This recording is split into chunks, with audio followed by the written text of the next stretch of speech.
उसके सामने लंबे चौड़े बॉडीगार्ड खड़े थे जिनकी आंखों में गुस्सा साफ दिखाई दे रहा था। मैं आखिरी बार समझा रहा हूं, मेरी बात मान जाओ, क्योंकि जो चीज वेदांत माथुर को पसंद आ जाती है उसके लिए वो कुछ भी कर जाता है। मैं भी आपको आखिरी बार समझा रहा हूँ, इस तरह से गुंडागर्दी करने से कोई फायदा नहीं है। आपके मार्केट में अच्छा नाम है, सोचिए इतने छोटे से मार्केट में किसी मामूली आदमी के साथ लड़ने पर लोग आपके बारे में क्या सोचेंगे। ये बात कहते हुए गौतम उठकर अपने कपड़े ठीक करने लगा।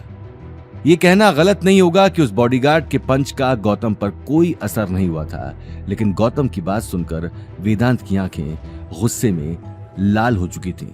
वहीं मार्केट में लड़ाई देखते ही लोगों ने भीड़ लगाना शुरू कर दिया और एक दूसरे के कान में खुसुर फुसुर करने लगे। वेदांत लोगों की भीड़ देखते ही अपने बॉडीगार्ड के पास चला गया। अगले ही पल उसने गौतम को जान से मारने का ऑर्डर दे दिया। फिर क्या था, इससे पहले कि गौतम कुछ समझ पाता, वेदांत के बॉडीगार्ड उसे चारों तरफ से घेर कर खड़े हो गए।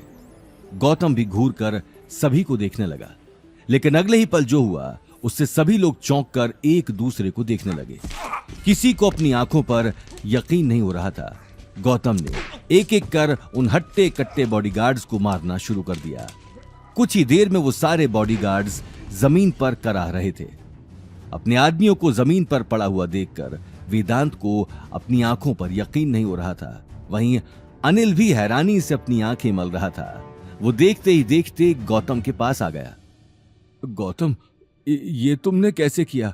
इतने बड़े बड़े मुश्तंडों को धूल चटा दी। आखिर कैसे किया तुमने ये सब? मैं कभी सोच भी नहीं सकता था कि तुम। डैड, इसमें कोई बड़ी बात नहीं है। मैं घर पर बैठकर मार्शल आर्ट्स के वीडियोस देखता रहता हूँ, बस उसी से थोड़ा बहुत सीख लिया। मुझे भी खुद पर यकीन नहीं हो रहा है कि फालतू टाइम में की हुई ट्रेनिंग इस वक्त काम आएगी।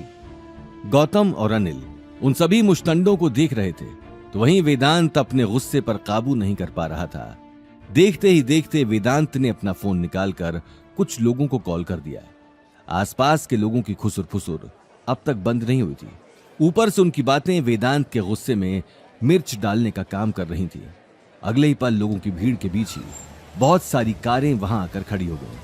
उन कारों को देखते ही अनिल और गौतम के पैरों तले जमीन खिसक गई। वहीं वेदांत उन दोनों को देखकर मंद मंद मुस्कुराने लगा।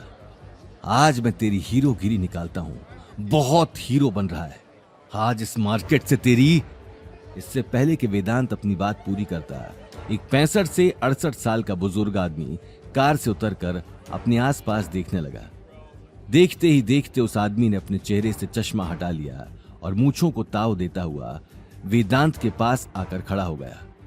डैड, इस आदमी ने आपके बेटे से जुबान लड़ाने की हिम्मत की है, और तो और जो चीज मुझे पसंद है उसे जबरदस्ती अपने पास रखकर बैठा है। अच्छा हुआ आप आ गए। ये आदमी आज बचना नहीं चाहिए। ये बात कहते हुए वेदांत गौतम की आंखों में आंखें डालकर देखने लगा। अपने डैड के आने के बाद वो चौड़ा हो गया था। उसके डैड जाने माने स्टील बिजनेसमैन यशवंत माथुर थे, जिनका शहर में अच्छा खासा रुतबा था। साथ ही लोग भी उन्हें बहुत मानते थे। लेकिन आज इतने बड़े आदमी का इतने छोटे से मार्केट में अपने गार्ड्स के साथ आना सभी के दिमाग में तरह तरह के सवाल खड़े कर रहा था। वहीं अपने बेटे की बात सुनते ही यशवंत एकटक गौतम को देखने लगा। गौतम को देखते ही यशवंत हैरान हो गया। उसकी आंखों को देखकर ये साफ पता चल रहा था कि वो गौतम को पहले से जानता था। देखते ही देखते उसकी नजर गौतम के हाथ में पड़े स्टोन पर चली गई। स्टोन को देखते ही वो गौतम के पास आ गया और अपने आसपास देखने लगा। क्या चाहते हो? लगता है मैंने जो बातें आपसे 3 साल पहले कही थी, आपने उस पर सही से ध्यान नहीं दिया। गौतम ने उस आदमी के पास जाकर धीमी आवाज में कहा। साथ ही गौतम कभी उस आदमी के हाथ में पहनी अंगूठियों को देखने लगता, तो कभी उसके गले में पहने ब्लू कलर के पेंडेंट को। गौतम की बात सुनते ही यशवंत को भी 3 साल पहले की सारी बातें याद आ गईं, जब गौतम पुष्कर के एक घाट पर मिला था।